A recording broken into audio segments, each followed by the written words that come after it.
Ah, mais vous êtes déjà là? Vous tombez à point nommé, je suis en train de terminer ma dernière formation. Ah, pour rappel, la vidéo que vous allez voir n'est qu'un extrait d'une formation beaucoup plus longue.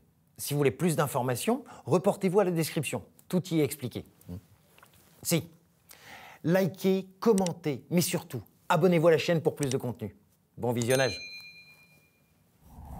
La communication est indispensable à notre quotidien, au travail comme à la maison. C'est simple, elle est au cœur de toutes nos interactions sociales. Mais que savez-vous concrètement au sujet de la communication? La communication est définie comme une transmission d'informations entre des individus. Mais si cette définition paraît simple, beaucoup confondent parler et communiquer. Et si nous avons tous appris à parler, peu d'entre nous savent vraiment communiquer. Ta seule obsession doit être le beurre dans les épinards chaque jour.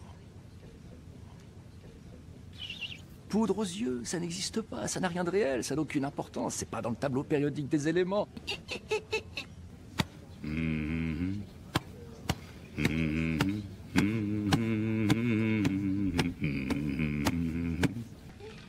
Il faut que ça tourne, tu me suis?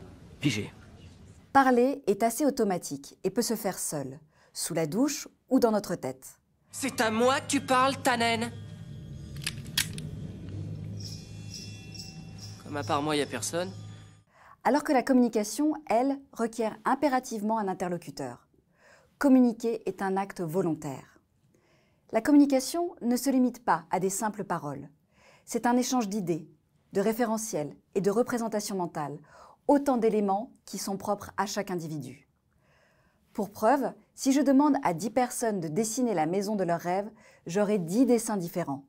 Oh, oh, c'est magnifique! Oh, c'est magnifique! C'est pourquoi il est indispensable d'écouter les autres pour bien communiquer. Le fait d'écouter votre interlocuteur vous permettra de comprendre ses référentiels et ses représentations, réduisant ainsi les risques d'incompréhension, de mauvaise interprétation, de mésentente, voire de conflit. Mais attention, écouter, ce n'est pas entendre. Entendre est un acte passif, instinctif et automatique. C'est le son qui vient à nous. Écouter est un acte actif qui requiert de l'attention.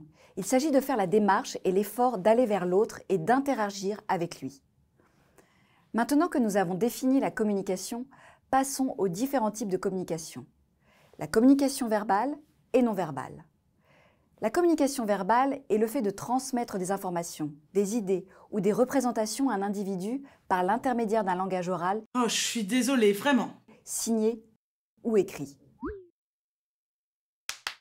La communication non verbale, elle, s'appuie sur ce que les interlocuteurs perçoivent de façon visuelle. Il s'agit du langage corporel. Posture, gestuelle, intonation, mimique, expression faciale. Tous ces éléments peuvent être décortiqués et interprétés par votre interlocuteur. Il arrive que le langage corporel soit mal interprété, pouvant donner naissance à des idées fausses sur la nature du message transmis. Ce que vous devez retenir de la communication.